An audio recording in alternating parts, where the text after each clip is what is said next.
یہ اللہ والے جو ہوتے ہیں آدمی کے اندر کو ٹھیک کرتے ہیں. جیسے ڈاکٹر کہتا ہے کہ اگر بلڈ پریشر کے مریض ہو تو نمک نہ کھاؤ، شوگر کے مریض ہو تو میٹھا نہ کھاؤ، باقی کے مریض ہو تو آلو نہ کھاؤ. اللہ والا کہتا ہے اگر تمہارے اندر شرک کی بیماری ہے تو خدا کے دروازے کے سوا کہیں نہ جاؤ. اللہ والے اندر کا علاج کرتے ہیں، روحانی علاج کرتے ہیں، اس بیماری کا علاج کرتے ہیں جو قبر میں کام آئے گی. جب اللہ والوں کی مجلس میں بیٹھو گے تو وہ تمہیں یہ بتائیں گے کہ نبی کی سنتوں کے پھول چھوڑ کر بدعت کے کانٹوں کی طرف نہ جاؤ.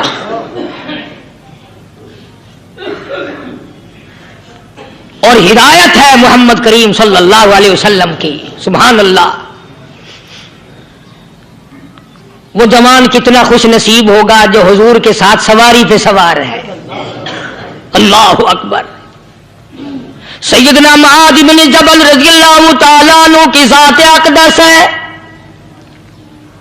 جس سواری پہ محمد عربی صلی اللہ تعالی علیہ وسلم سوار ہے، اسی سواری پہ صحابی بھی سوار ہے، آپ کے پیچھے سوار ہے. آپ نے 3 مرتبہ ارشاد فرمایا یا معاذ. وہ کتنا مقدروں والا جوان ہوگا جس کا نام آقا کے پیارے پیارے منہ سے نکلا. فرمایا یا معاذ، او معاذ. عرض کیا لبیک و سعدیک. میرے آقا میں حاضر ہوں، میں غلامی میں حاضر ہوں. کچھ نہیں فرمایا. پھر دوسری مرتبہ ارشاد ہوا یا معاذ. عرض کیا لبیک و سعدیک. کالی کملی والے میں تیری خدمت میں حاضر ہوں، میں غلامی میں حاضر ہوں. تیسری مرتبہ پھر فرمایا یا معاذ. سمجھے آپ؟ یہ تو حضور کو پتا تھا کہ میری آواز اس نے پہلی دفعہ میں ہی سن لی، پکار رہا ہے میں حاضر ہوں. 3 مرتبہ آواز اس لیے دی یعنی میں جو تجھے بتانا چاہتا ہوں وہ بڑی اہم بات ہے، توجہ کر، دھیان کر اس بات کی طرف جو میں تجھے بتانے لگا ہوں. تیسری مرتبہ ارشاد ہوا یا معاذ.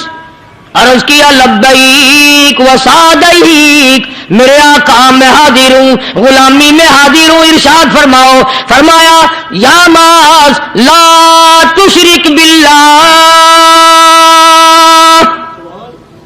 او معاذ مجھ سے ارشاد سن لے، مجھ سے پیغام سن لے. میں محمد کریم صلی اللہ تعالی علیہ وسلم تجھے بڑی پتے کی بات بتانے لگا ہوں، گر کی بات بتانے لگا ہوں، کوئی حقیقت کی بات بتانے لگا ہوں. لا تشرک باللہ. او میرے جوان، میرے صحابی، او معاذ، اللہ کی ذات میں، اللہ کی صفات میں کسی کو شریک نہ ٹھہرانا.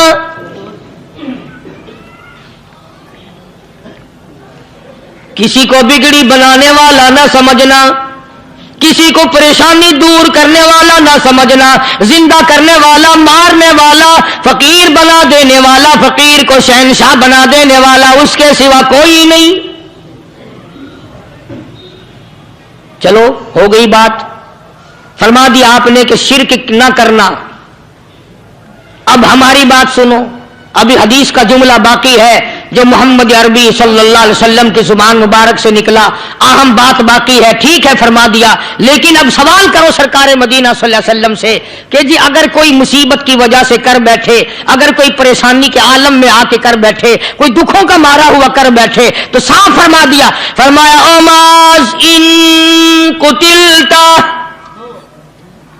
اگرچہ تجھے قتل کر دیا جائے، تیرا ٹکڑا ٹکڑا کر دیا جائے، تیرا قیمہ بنا دیا جائے، اس سے بھی سخت بات آگے فرمائی او حرقتا، چاہے تجھے جلا کر خاک کر دیا جائے، تیرا قیمہ بنا دیا جائے، تجھے جلا کر راکھ بنا دیا جائے، کسی حال میں بھی تجھے شرک کرنے کی اجازت نہیں. اور ایک اور بات میرے سے سن کر پکا کے لے جاؤ، چوری کرنے والا ساری عمر چوری کرتا ہے، لیکن کبھی ایسا دن اس کی زندگی میں نہیں آیا ہوگا جب وہ یہ کہے کہ میں عبادت کر رہا ہوں۔ لاکھ چوری کی ہو، یہ کہے گا کہ میں گناہگار ہوں، چوری کا اپن چلو تمہارے منہ پہ نہیں کہے گا، دل میں کہے گا۔ زنا کرنے والا کبھی نہیں کہتا کہ میں گناہ نہیں کرتا، شراب پینے والا کبھی نہیں کہتا کہ میں گناہ نہیں کرتا، حرام کھانے والا، رشوت لینے والا کبھی نہیں کہتا کہ میں گناہ نہیں کرتا۔ شرک ایسا گناہ ہے، ایسی گمراہی ہے، اس کو بندہ گناہ سمجھ کر نہیں، عبادت سمجھ کے کرتا ہے۔ اور ارشاد فرمایا محمد عربی صلی اللہ علیہ وسلم نے کہ شرک کرنے والے کو توبہ کی توفیق نہیں ہوتی، وہ اس کو برا سمجھے تو توبہ کرے، جب وہ اس کو برا سمجھتا ہی نہیں تو گناہ سمجھتے ہی نہیں تو توبہ کہے کی کرے گا وہ۔ میں عرض کر رہا تھا کہ یہ جو اولیاء کرام ہیں، بزرگان دین ہیں، اللہ والے ہیں، یہ شرک کی لعنت سے آدمی کو بچانے کے لیے ساری زندگی کوشاں رہتے ہیں۔ حدیث پاک میں آتا ہے، ارشاد فرمایا محمد کریم صلی اللہ علیہ وسلم نے کہ جب آدمی گناہ کرتا ہے، فرمایا ان فی الجسد لمضغۃ اذا صلحت صلح الجسد كله واذا فسدت فسد الجسد كله الا وهي القلب او كما قال النبي صلی اللہ علیہ وسلم۔ ارشاد فرمایا آدمی کے بدن میں ایک گوشت کا ٹکڑا ایسا ہے کہ جب وہ ٹھیک ہو جائے تو سارا بدن ٹھیک ہو جاتا ہے، جب وہ بگڑ جائے تو سارے بدن کا نظام بگڑ جاتا ہے۔ الا وہی القلب، سرکار مدینہ صلی اللہ علیہ وسلم نے فرمایا وہ دل ہے۔ دل آدمی کا سنور جائے تو سارا کچھ سنور گیا، دل بگڑ گیا تو سب کچھ بگڑ گیا۔ ریاکاری دل سے پیدا ہوتی ہے، تکبر دیکھنے میں نہیں آتا، دل میں پیدا ہوتا ہے، فخر دل میں پیدا ہوتا ہے، عجب اور خودبینی دل میں پیدا ہوتی ہے۔ تو آقا مدنی صلی اللہ علیہ وسلم نے فرمایا کہ آدمی کا دل جو ہے وہ سفید ہوتا ہے، بالکل سفید ہوتا ہے۔ جب بندہ گناہ کرتا ہے تو ایک چھوٹا سا سیاہ کالا نقطہ اس کے دل پہ لگ جاتا ہے، پھر دوسرا گناہ کرتا ہے، پھر دوسرا نقطہ لگ جاتا ہے، پھر تیسرا گناہ کرتا ہے، پھر تیسرا نقطہ دل پہ لگ جائے، حتیٰ کہ اس کا دل سارا کالا ہو جاتا ہے۔ اور جب سارا دل کالا ہو جاتا ہے تو اس کے دل کے اندر پھر حق سمجھنے کی گنجائش نہیں رہتی، پھر وہ اتنا بگڑتا ہے کہ خلاف شرع کام کو وہ عبادت کہتا ہے، پھر وہ ڈھول دھماکے کو عبادت کہتا ہے، پھر وہ چمٹا کھڑکانے کو عبادت کہتا ہے، پھر وہ نشہ کرنے کو عبادت کہتا ہے، پھر وہ نماز نہ پڑھنے کو عبادت کہتا ہے، پھر وہ قرآن کے قریب نہ آنے کو عبادت کہتا ہے۔ حالانکہ بزرگوں کا یہ طریقہ کار نہیں۔ سائیں توکل شاہ صاحب سبقت رحمت اللہ علیہ، امبالے شہر میں مزار ہے، حضرت کے واقعات میں لکھا ہے کہ جب کوئی عالم، جب کوئی قاری، جب کوئی بزرگ قرآن پڑھتا یا کچھ بیان کرتا، اگر قرآن پڑھتا غلطی کرتا، ہاں یہ بات سمجھ لو کہ سائیں شاہ صاحب جو تھے ان پڑھ تھے، عالم نہ تھے، پڑھے ہوئے نہیں تھے، لیکن اگر کوئی قرآن کی آیت غلط پڑھتا تو سائیں شاہ صاحب جو تھے وہ کہتے کہ تو نے غلطی کی ہے، اور اگر کوئی حضور کریم صلی اللہ علیہ وسلم کی حدیث پاک پڑھتا اس میں کوئی غلطی کر دیتا تو شاہ صاحب فرماتے کہ تو نے غلطی کی ہے۔ تو ایک دن مولویوں نے، عالموں نے، قاریوں نے مشورہ کر لیا اور کہنے لگے آؤ شاہ صاحب سے پوچھیں گے کہ ان کو یہ پڑھے ہوئے تو ہے نہیں، ان کو پتہ کیسے چلتا ہے، آیت غلط پڑھی گئی، حدیث پاک غلط پڑھی گئی، ان کو پتہ کیسے چلتا ہے؟ تو اللہ والے کی خدمت میں پہنچے اور جا کے یہ سوال کر دیا، اللہ والے سے یہ سوال کر دیا۔ آپ سب سبحان اللہ کہو تو میں آگے جواب بتاؤں۔ اللہ اکبر، اللہ اکبر، کیا شان ہے اللہ والوں کی۔ فرمایا تم نہیں جانتے جب کوئی قاری قرآن صحیح پڑھتا ہے عالم حدیث پاک صحیح بیان کرتا ہے، میں دیکھتا ہوں میری آنکھوں کو نظر آتا ہے اس کے سر سے لے کر آسمان تک نوری فرشتوں کی قطار بند جاتی ہے، اور جب وہ غلطی کرتا ہے تو وہ قطار ساری رخصت ہو جاتی ہے، وہ قطار ساری چھٹی کر جاتی ہے، میں سمجھ جاتا ہوں کہ کوئی غلطی ہوئی ہے۔ یہ ہے اللہ والوں کی باتیں جو ہم لوگوں کے کام آنے والی ہیں، جو ہمارے سوچ و بچار کی ہیں، جو ہمارے کرنے کی ہیں، کہ کتنے دن ان حضرات کو فاقے کرنے پڑے، مصیبت جھیلنی پڑی، پریشانی اٹھانی پڑی تو پرواہ ہی نہیں کرتے تھے۔ مخلوق سے سوال کرنا ان حضرات کی یہاں بہت بری بات تھی۔ بلکہ نفحۃ الیمن ایک عربی کورس کی کتاب ہے، درس میں پڑھائی جاتی ہے عربی مدرسوں میں۔ ہم نے جب سبق پڑھتے تھے تو ایک واقعہ پڑھا تھا کہ کسی پہاڑ کی غار میں ایک اللہ والا رہتا تھا اور اللہ کرتا تھا ہر وقت، اللہ کی طرف سے کھانا آ جاتا تھا اور وہ کھا لیا کرتا تھا۔ تو خدا امتحان بھی کرتا ہے، آزمائش بھی کرتا ہے، دعا کیا کرو اللہ ہماری آزمائش نہ فرمائے، ہم لوگ آزمائش کے قابل کہاں ہیں۔ تو اللہ پاک نے جب اس اللہ والے کی آزمائش فرمائی تو 3 دن تک کھانا نہ آیا،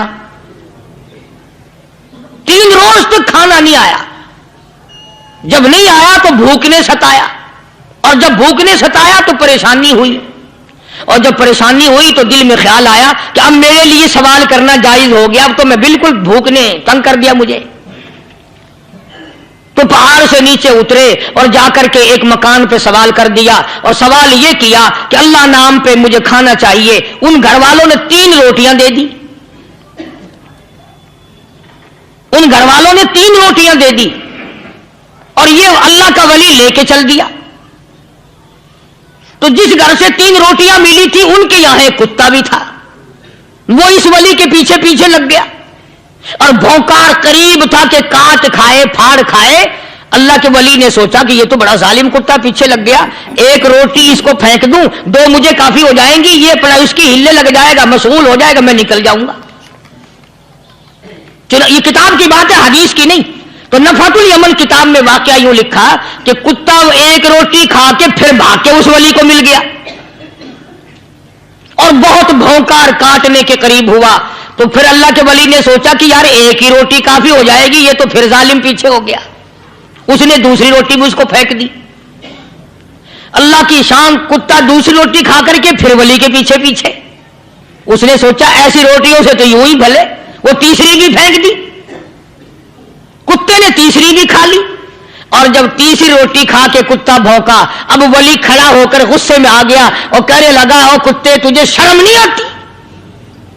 عربی کا لفظ ہے ما عدیم الحیا، اور بغیرت کمینے، تیرے مالک نے 3 روٹیاں دی تھی، جس دروازے پہ تو رہتا تینوں کھا لی، پھر بھی بھونکتا ہے؟ 3 روٹیاں میں نے تجھے دے دی پھر بھی بھونک رہا ہے؟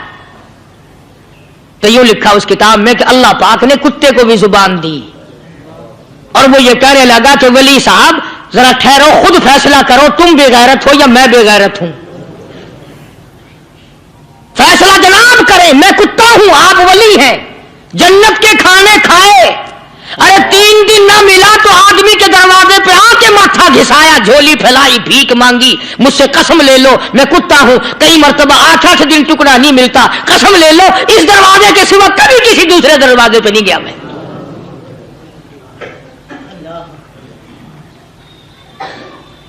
تجربہ کر لو، 3 دن کتے کو ٹکڑا ڈالو، 4تھے دن دم ہلا کر تمہارے پاؤں میں لٹے گا۔ ساری عمر گزر گئی اس مالک کا دیا ہوا کھاتے ہوئے پیتے ہوئے، آج بھی تجھے اس مالک کا دروازہ سمجھ نہیں آیا۔ پانی وہ پلاتا والذی ہوا یطعمنی ویسقین وَإِذَا مَرِضْتُ فَهُوَ يَشْفِينِ، کتنا کھلاتا ہے، کتنے اعلیٰ درجے کے کھانے کھلاتا ہے، طرح طرح کے کھانے کھلاتا ہے،